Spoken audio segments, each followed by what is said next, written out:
can't see you, of course. Oh, I can't leave everything like this. Okay. Pens everywhere, and when I need one, I can never find one. They can go in the drawer. These papers are important. Okay. Staple them all together, or I'll end up losing something important. Okay. Stapler. Great, I'm out of staples. Okay, make a note for Linda. Buy staples. I'll just use this paper clip for now. All right. That's a little better. I can actually see the desk again. May I come in, Mrs. Cunningham? Yes, of course, Linda. Come in, come in. Miss Adams is here. Miss Adams? Who is she? An American woman from the Isle of Wight. She says it's her first appointment.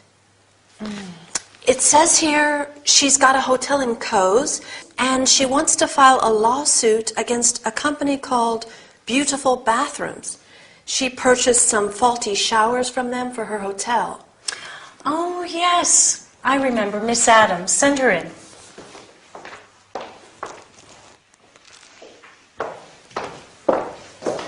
Miss Adams, this is Miranda Cunningham. How do you do? How do you do?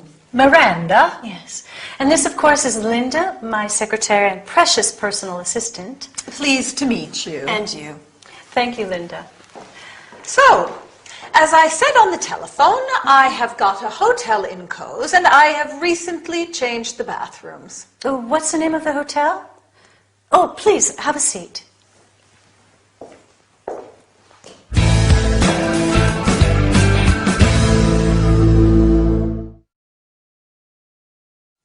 Hello and welcome to your business session. My name is Anthony, and my job in these workouts is to make sure you practice your language skills. Today, we're looking at formal introductions and office-related vocabulary. Are you ready to start? First of all, do you remember what Linda says when she's reporting to Miranda about her appointment with Miss Adams? She reads some information about the lady and says, "It says here she's got a hotel." We use this expression, "it says here that," or "he, she says that," when we want to report information. Finally, Miranda remembers who Miss Adams is, and she receives her. Linda introduces them. "Miss Adams, this is Miranda Cunningham." We usually use "this is" to introduce people to each other. And they shake hands and say, "How do you do?" How do you do? Sounds funny, doesn't it? They both ask a question, "How do you do?" but neither replies. Well, that's actually because it's a formality. When we say, "How do you do?" we are not really asking how the other person is. It's just a formal way of greeting someone. And when Miss Adams and Linda shake hands, they say, "Pleased to meet you," and you. This is another quite formal way of greeting a person you meet for the first time. But please, have a seat, and we can have a look at some vocabulary now. Miranda tidies up her desk a little because it's really messy. And I'm sure we all know it's hard to find things when everything is in disorder. In fact, she has trouble finding her cell phone or mobile phone, as they call it in Britain. So, she's got a desk, and the desk has some drawers. Where does she look for her cell phone? She looks in the drawer. But it's not there. She looks under some files. But it isn't there either. Where is her phone? It's behind her laptop, her portable computer. So, she decides to tidy up. What objects does she mention? Pens.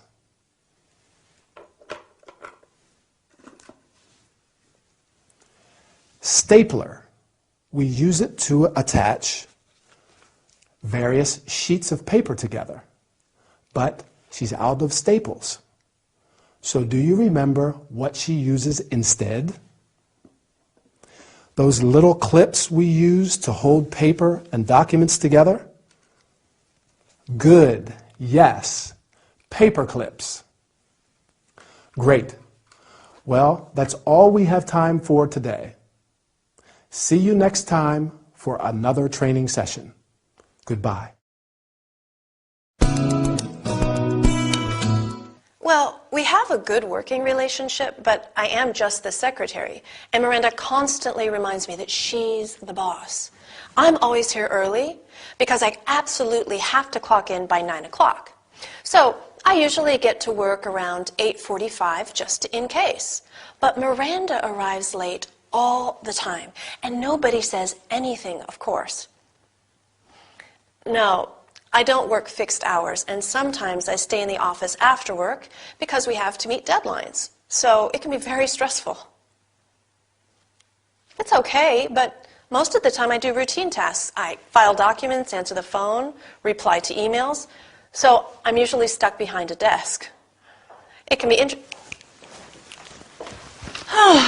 Morning, Linda. Good morning. I never managed to get here on time. Traffic is so bad this time of the morning. I'm surprised you're always so punctual. You get to work early. What time do you leave your house in the morning? Usually around 20 past 8. I take the tube. It's quite quick. But once or twice a week I drive to work, so I leave the house around 8 o'clock because there can be a lot. Linda, do we have today's newspaper? Yes. Read me my horoscope. Let's see what the week is like. Scorpio. Work. Control your sharp tongue today. Try not to be too critical and severe. Is there anything about love? Love. You usually say things that upset or offend people. What? Do you think I'm tactless? Do you want me to continue? No. No, thank you, Linda. Just a cup of coffee, thanks.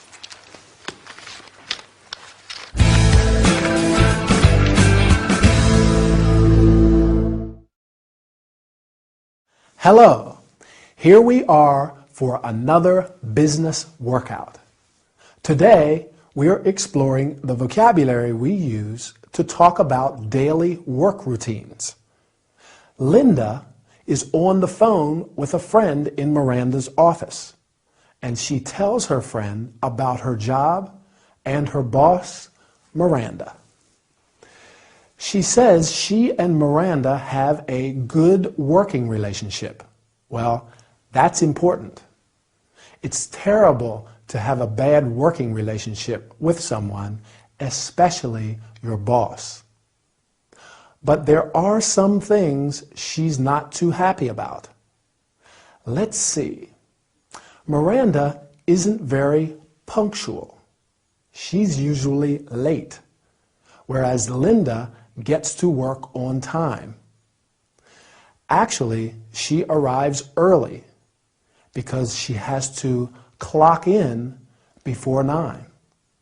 To clock in means to register your arrival at work. In many companies, this is done electronically. She also says she doesn't work fixed hours, which means she hasn't got a regular timetable. It often changes depending on how much work she has to do. Sometimes she stays at work until late because they have to meet deadlines. That means they have to finish some work before a certain day. And do you remember all the things she does at work? She files documents. That means she puts and keeps all the documents in order. She answers the phone and replies to emails. These are all things she does at her desk in the office. So she says, I'm usually stuck behind a desk. It's a way of saying you don't move around very much and you find it quite boring. You know, they're just routine tasks. Do you remember when Linda reads Miranda's horoscope? What's your star sign? Miranda's a Scorpion, and it says she has a sharp tongue. That means she's critical and severe when she speaks. It also implies that she is tactless. Tactless means you speak in a way that offends people. Poor Miranda. She doesn't seem very happy, but it looked like Linda agrees with the horoscope. That's it for now. Keep practicing your English, and I'll see you soon. Bye.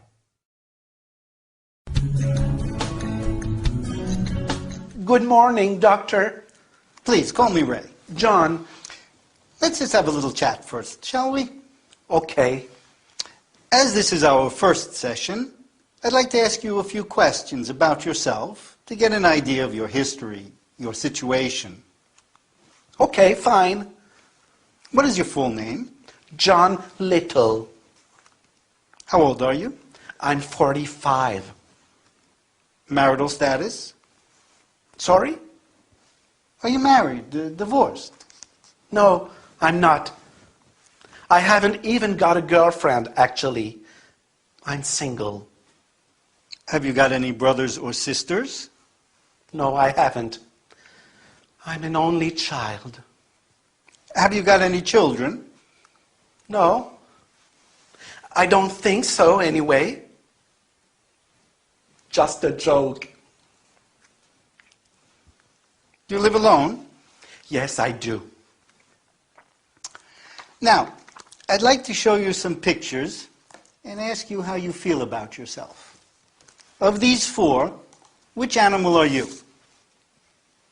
Are you a lion? A horse? A monkey? Or a dog? Well, I'm not very brave, so I'm not a lion. I think I'm a dog. Yes, I'm very loyal and sociable, but only when I feel comfortable with people. So, a dog. How about these gemstones? In your opinion, which stone are you? Are you a pearl, a diamond, lapis lazuli, or jade? This is a difficult one. I think I'm a pearl because I'm a sensitive person. Now, don't tell me about your job. Name 4 objects that you've got at your place of work. The first 4 that come to mind. Scissors, water, a mirror, hairspray.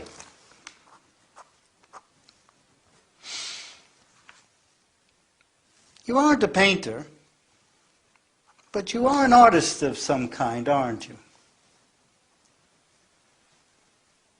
You're a hairdresser.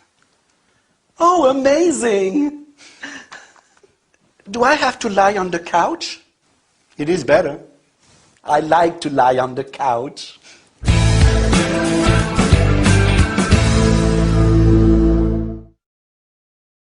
Hi, here you are with me, Anthony, for a health and body session. Are you feeling energetic? Great, I am too. Let's start training then. Today, Ray meets a new patient, so he asks various questions to get his personal details and learn a little about his personality, his character. Let's go over some of those questions and have a look at the related vocabulary. Remember how they greet each other? Good morning. And Ray immediately makes the situation informal and more relaxed. He says, "Call me Ray." So, during their chat, what we call a relaxed, informal conversation, Ray asks John Little his full name. That is both his first name and his surname. His age. How old are you? He also asks him about his marital status. Are you married? A person can be single, like John, married, divorced, or widowed. What about asking about someone's brothers, sisters, or children, if they've got any? Have you got any brothers or sisters? Do you remember John's answer? He's an only child. That means he hasn't got any brothers or sisters.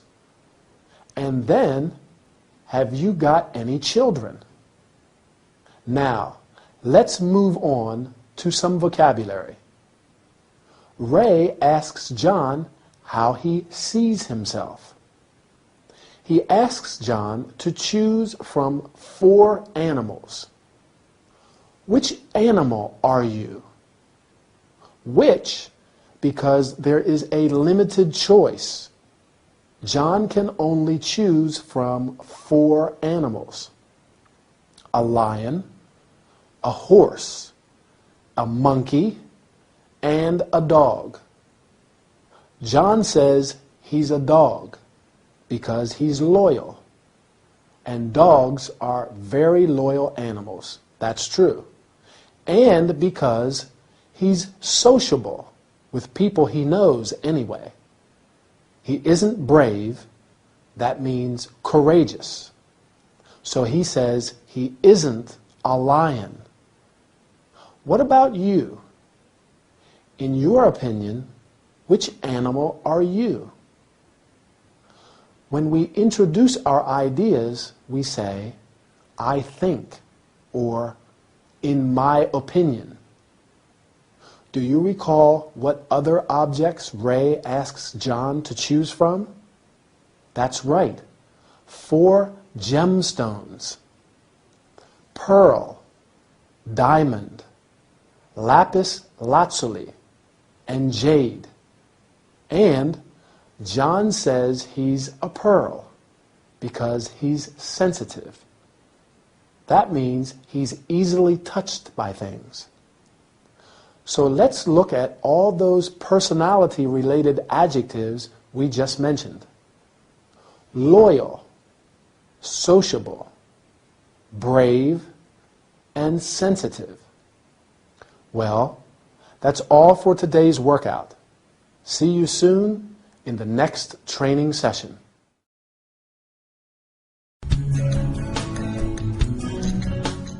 Mr. Little is 45. He's single. He hasn't got any children, and he's an only child. He says he's loyal, sociable with people he knows, and he's sensitive. He's easily touched by things.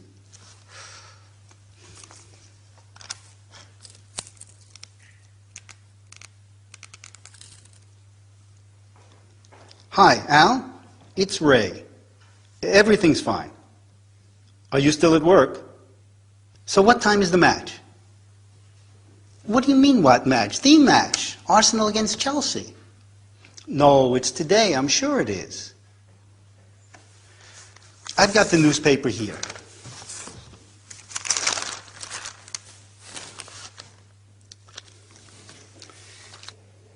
Yes, it is this evening, but there isn't a time.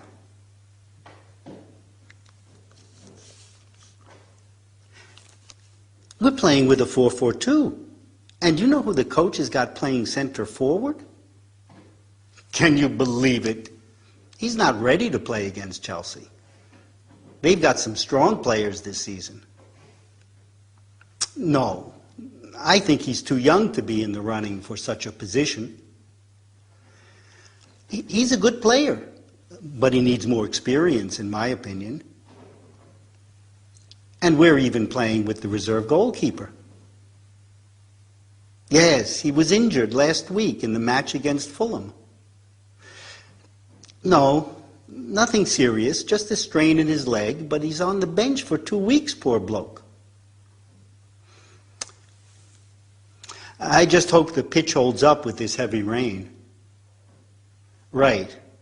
So, see you here at Emily's? So kickoff is probably at 7, but I'm not sure. So see you around 6, just in case. Right. All right. See you later.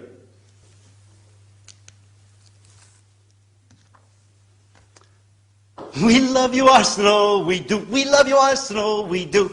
Arsenal, we love you. Same old dad.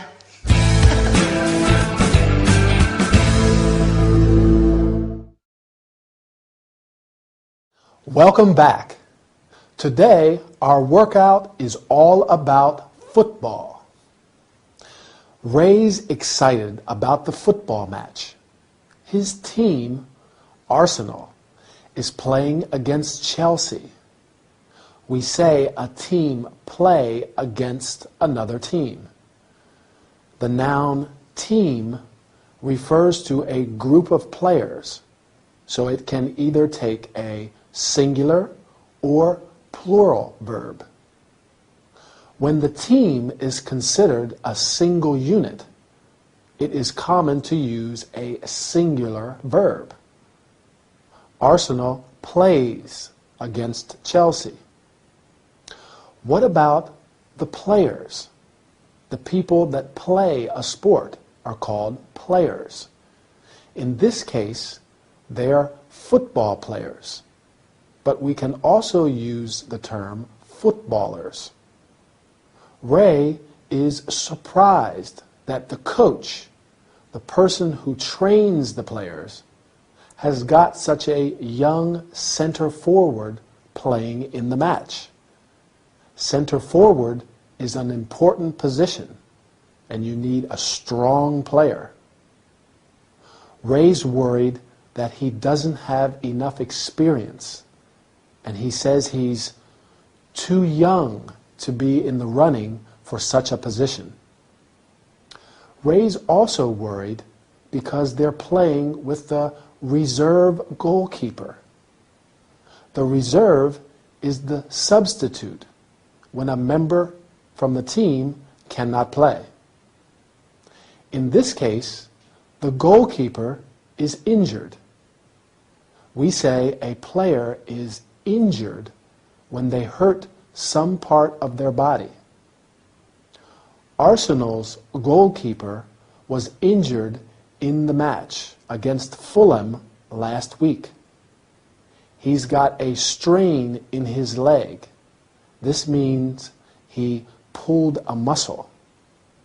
Very painful. So he's on the bench. He's out for 2 weeks. When a player is out, it means they cannot play for a period of time.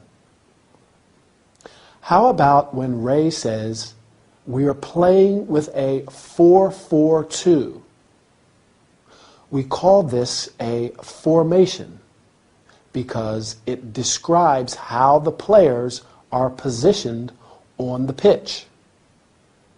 4-4-2 is a common formation today, but different formations can be used depending on whether the coach wants the team to play more attacking or defensive football. I just mentioned the pitch. This is the rectangular area where the game is played, the playing field. Ray wants to know when kickoff is. The kickoff is the start of the match. Let's hope he doesn't miss it. That's all for now. See you in the next workout. Keep training. Bye.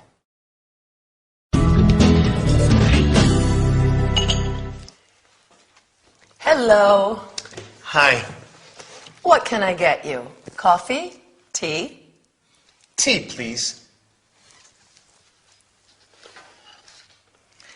Milk and sugar?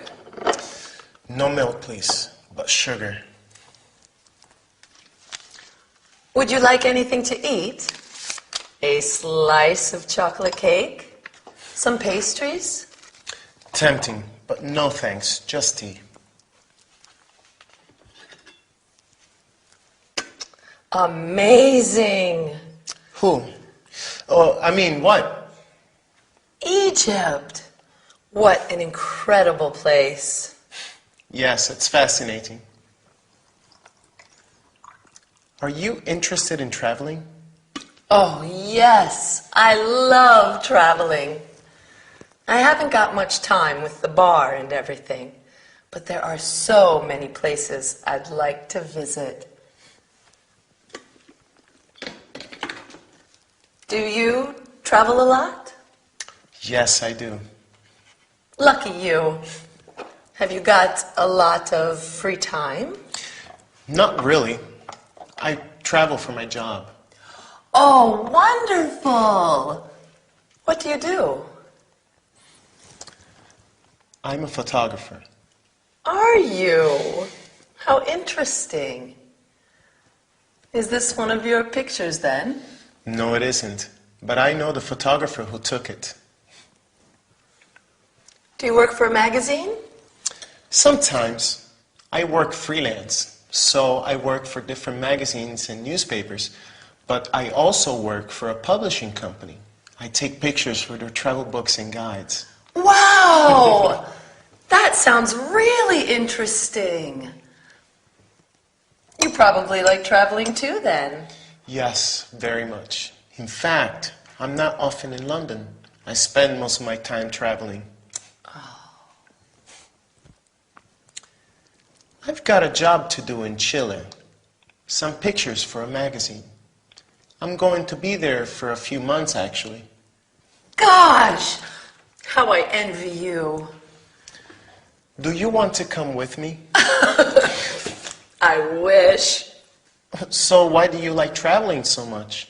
Oh, for a million reasons. First of all, because it's fun and interesting to see the way people live in other countries. And I think it's important to have new experiences, to expose yourself to other cultures. Absolutely. I agree. How much do I owe you for the tea? Oh, nothing. It's on the house. Well, thanks, Emily. Thanks, Emily. My name is Archie. Pleased to meet you. Pleased to meet you, Archie.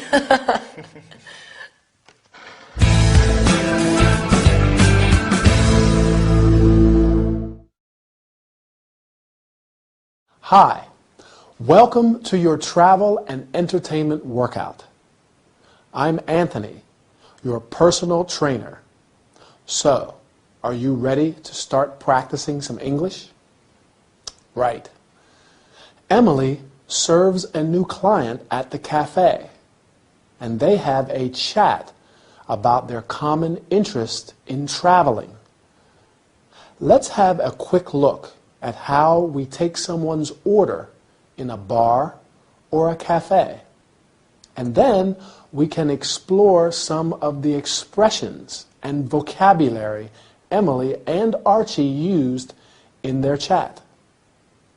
So, let's say you come into a cafe and I am your waiter. I come and take your order and say, "Hello, what can I get you?" Which is an informal way of asking what someone wants. Now, if you order a coffee, I can ask, "Milk and sugar?" Or if you order tea, then I can ask, "Milk or lemon?" I like my tea with a slice of lemon. What about you? We call pieces of food that we cut and serve slices. For example, a slice of bread or a slice of chocolate cake. What about at the end when Archie wants to pay? Do you remember what Emily says? That's right. It's on the house. Now that means that it's free.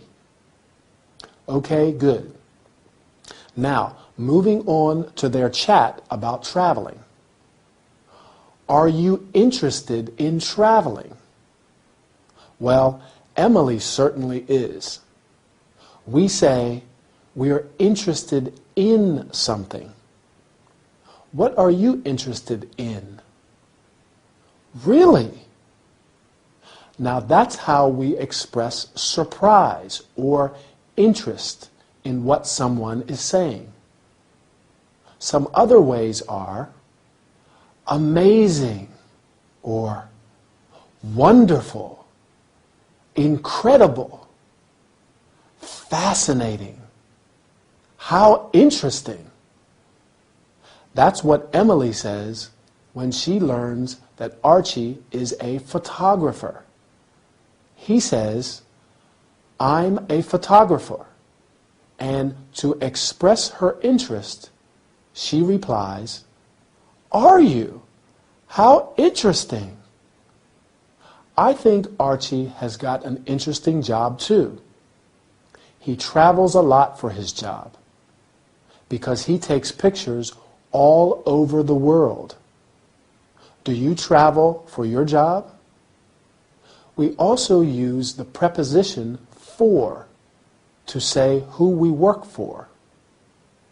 Archie works for magazines and newspapers, and he works for a publishing company. He works for a lot of people because he works freelance. That means he hasn't got a permanent position in one company, but he works independently and sells his work to various companies. Going back to traveling, can you remember some adjectives Emily uses to express her opinions about traveling? Interesting, fun, important. She says it's important to have new experiences.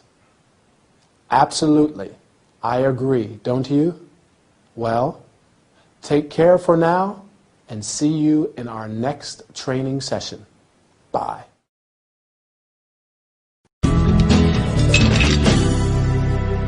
Is that for me? No, it's for Mom. She's on her way here. She usually comes in for a drink after work on Fridays. Oh. What day is it today? Friday? No, it isn't. It's Thursday. Oh, yeah.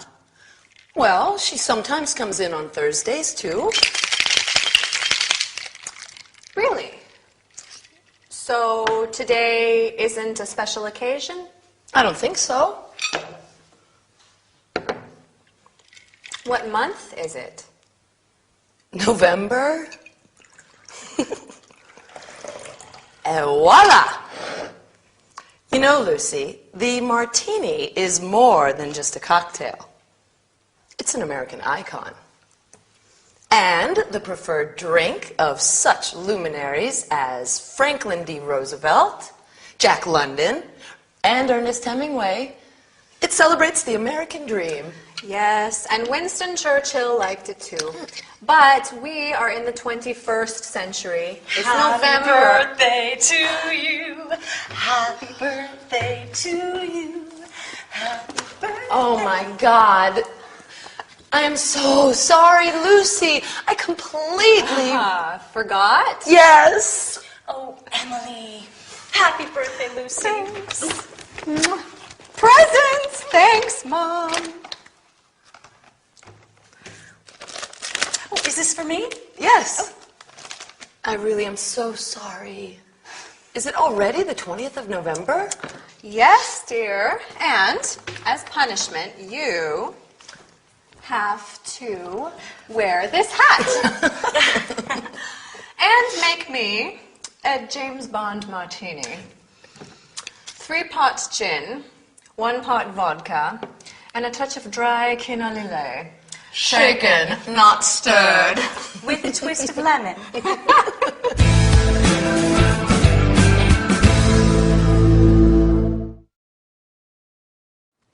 Hi there. Time for our workout. And this time we're looking at vocabulary and expressions related to days of the week, months, and dates.